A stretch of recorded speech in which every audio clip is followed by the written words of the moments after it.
아리마다 요셉도 요한복음 19장에 보면 그가 제자이니 이렇게 말했어요. 그러니까 이런 부류 중에 한 사람 또 두 분인 것 같아요. 한 사람은 글로벌하고 해서 누가 들어도 예수님을 따라다니는 제자를 비롯해서 예수님의 식구들은 오늘 이 두 사람을 자세히 아는 그런 사람이 된 것을 보게 됩니다. 그래서 이 두 사람이 지금 엠마오 자기 고향으로 내려가는 그런 모습을 오늘 성경이 기록을 하고 있습니다. 그러면서 이들이 내려갈 때에 오늘 예수님이 그들에게 나타나셔서 너희들 무슨 얘기를 하느냐 그랬더니 슬픈 기색을 띠고 대답하는, 그러니까 그냥 내려가는 것이 아니라 아주 좌절하고 정말 슬픔을 머금고 정말 자기들이 바랬던 모든 것을 다 내려놓고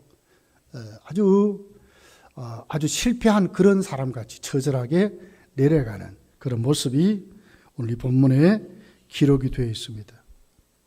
이들 속에 주님이 찾아오셨습니다. 그렇게 해서 예수님이 그들에게 묻게 되지요. 너희들 무슨 말을 하느냐? 오늘 누가복음 누가는 분명히 예수님이 그들과 동행하시면서 다른 분이 아니라 3일 전에 십자가에 못 박혀 죽은, 그리고 이들과 늘 함께했던 예수시라고 말하는 겁니다. 그런데 알아보지 못했대요. 알아보지 못했다. 특별히 눈이 왜 못 알아봤느냐? 오늘 성경이 눈이 가리워져서 그랬어요. 원문을 보면 고정되어 변함이 없다. 그러니까 그들의 눈이 왜 가려졌느냐? 자기들의 가지고 있는 생각에 탁 고정되어 있다는 거예요. 네. 그들이 무슨 생각을 했습니까? 여기 보니까 자기들이 21절에 우리는 이 사람이 이스라엘을 속량할 자라고 바랐노라. 속량할 자라고 바랐노라. 참 예수님을 같이 다닐 때는 정말 좋은 믿음을 가졌죠. 속량할 자라고 기대했다는 거예요. 그런데 그만 이 일이 일어난 지가 사흘이요. 그렇게 해서 바랐는데 그만 십자가에 죽어버렸다는 거예요. 그게 어떻게 됩니까? 다 끝났다가 말이에요. 속량할 자고 뭐고 이제는 희망이 없어져 버린 거예요. 기대하고 따라다니고 이 정도 되면 되겠다 이랬던데 이제 예수님 십자가에 죽어버리니까, 여러분 사람이 죽으면 끝나잖아요. 그런데 이들이 가지고 있었던 그 예수님과의 관계는 19절에 가서 보면 선지자라 이렇게 말했어요. 그러니까 말과 하늘 모든 일에 능한 자, 하나님 말씀을 우리에게 가리키는 선지자라 이렇게 말했어요. 그러니까 주님이 아니라 속량할 자로 알았지만 주님이 아니라 선지자이다. 그 일에 특별히 지명해진 사람, 그 사명만 갖고 있는 사람, 이렇게 보는 거예요. 그게 사람이잖아요. 어떻게 사람이 죽었다가 다시 살아납니까? 물론 그 전에 예수님이 다시 살아날 것을 그렇게도 말했지만 그들에게 눈이 가려졌단 말이 뭐라고요? 고정관념을 말하는 거예요. 자기들의 생각에 팍 꽂혀서 전혀 변함이 없는 것을 말하는 거예요. 이렇게 돼버리니까 그들은 예수님이 살아날 것을 조금 더 생각을 못하는 거예요. 그러니까 뭡니까? 예수님이 옆에 같이 가시는데도 3일 전에 그들이 눈으로 확인하는 분이란 말이에요. 늘 그들 속에 말씀하시던 분이에요. 그런데 오늘은 같이 가는데 왜 몰라봤을까? 예수님이 다른 모습이 있었습니까?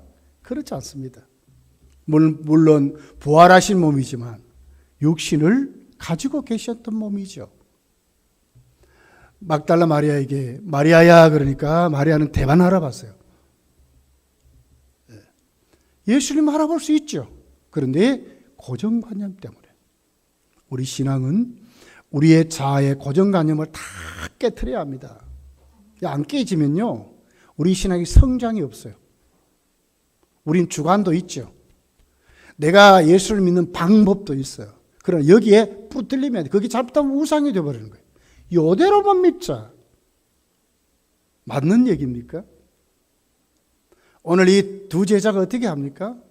자기들이 기대하고 자기들이 세운 그 체계를 벗어나지 못했을 때에 예수님 십자가의 죽음으로 다 끝나버렸다.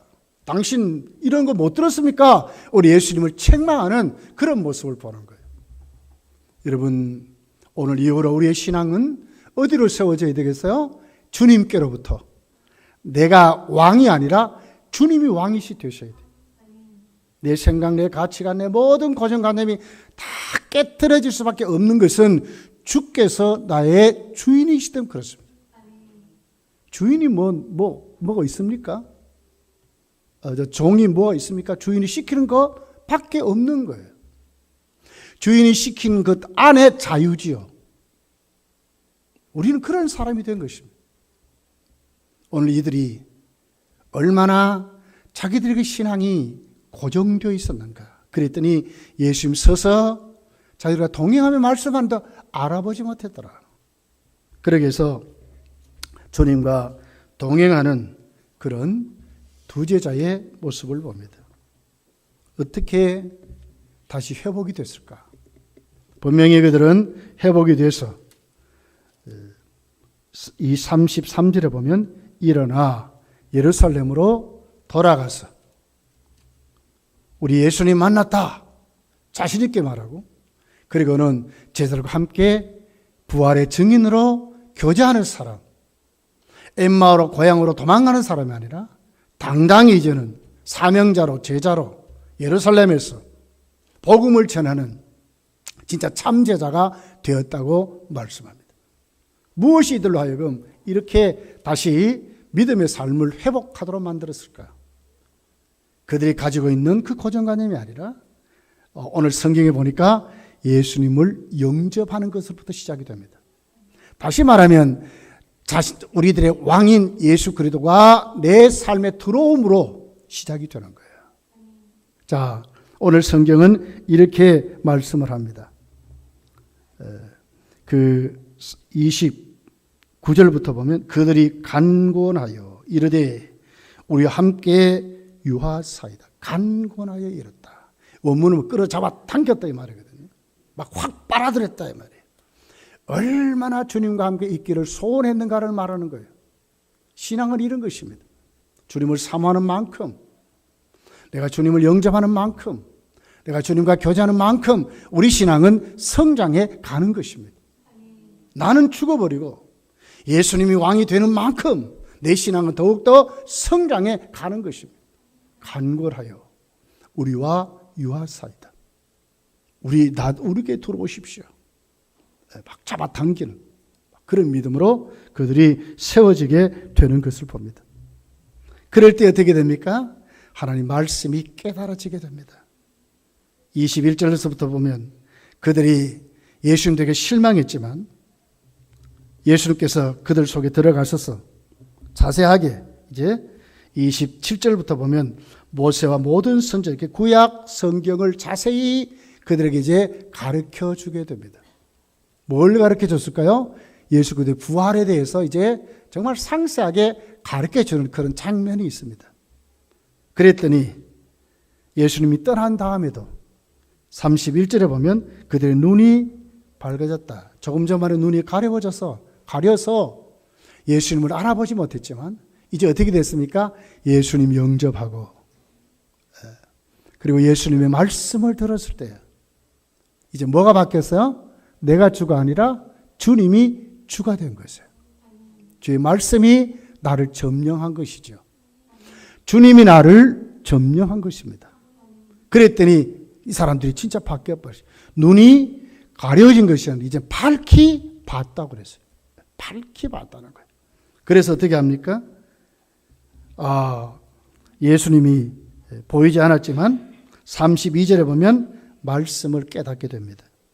우리에게 성경을 풀어주실 때 우리 속에서 마음이 뜨겁지 아니하더냐. 마음이 막 들끓었다는 거예요. 이 뜨겁단 말은 막 벌벌 끓는다 이 말이거든요. 주님 모시고 주의 말씀을 들었을 때에 우리 마음이 진동했는 것을 너 못 느꼈느냐? 엠마오로 내려갈 때는 슬픈 기색을 띠고 갔습니다. 예수님과 대화할 때도 당신 뭐 이런 거 못 들어봤습니까? 그러면서 우리 중에 어떤 여인들이 무덤에 가봤더니 예수님은 없고 천사가 말하기를 예수님 부활했다 그러더라. 또 우리 중에 동료인 제자들도 가더니 그거 보고 꼭 그렇게 부활했다고 하긴 한데 천사가 말 우리가 듣지만 우리는 믿지 못해서 내려간다 이렇게 말했단 말이에요. 그런데 이제는 완전히 뒤집어져 버렸어요. 뜨겁지 아니하더냐. 절망이 아니라 그들 속에 있었던 그 슬픔이 아니라 이제는 용기로 새로운 믿음으로 펄펄 끓게 되어버렸다는 거예요. 그렇게 해서 32절에 예루살렘으로 다시 올라갔더라. 그리고는 11 제자와 함께 모여 34절에 말하기를 주께서 과연 살아나시고 시몬에게도 보이셨다 하는지라. 두 사람도 길에서 된 일과 예수께서 떡을 떼심으로 자기들에게 알리신 것을 말하더라. 예수 그리스도의 증인이 되었다 이렇게 말씀을 하고 있습니다. 여러분 그렇습니다. 만약에 우리도 고정관념에 붙잡혀서 그런 눈으로 교회를 보고 그런 눈으로 내 신앙을 체계화시켜버리면 그 사람의 신앙은 절대로 성장하지 않습니다. 교회를 부흥시킬 수가 없어요. 왜? 그 눈으로만 늘 보기 때문에 그래요. 그렇지만 내가 깨트려져 버리고 내 속에 정말 주님이 오셔서 여러분 주님이 못할 게 있습니까? 능치 못함이 없지 않습니까? 그 주님이 내 속에 오시면 어떻게 되겠습니까? 내 눈이 밝아지는 거예요.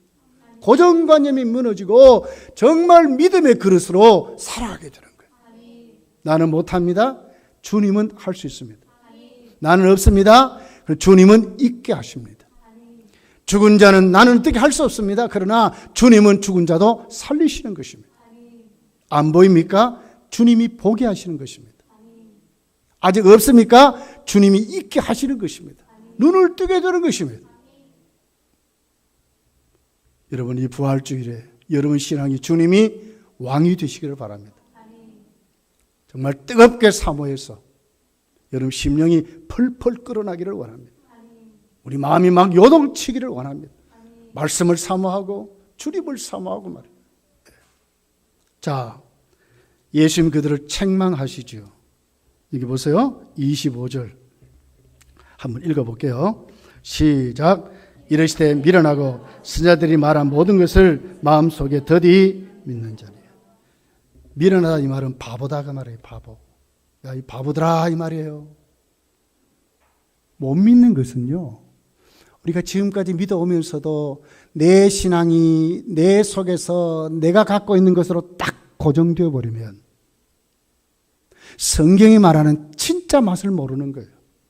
이 주님 너 미련한 사람들아, 미련하다 그 말이에요. 또 두 번째 책망이 뭡니까? 더디 믿는데. 자기 것에 잡혀 있으니까 성경대로 못 믿는 거예요. 더디 믿는 사람들은 어리석다 그 말이에요. 여러분 오늘 이 부활주일에 우리 연합예배는 못 갔지만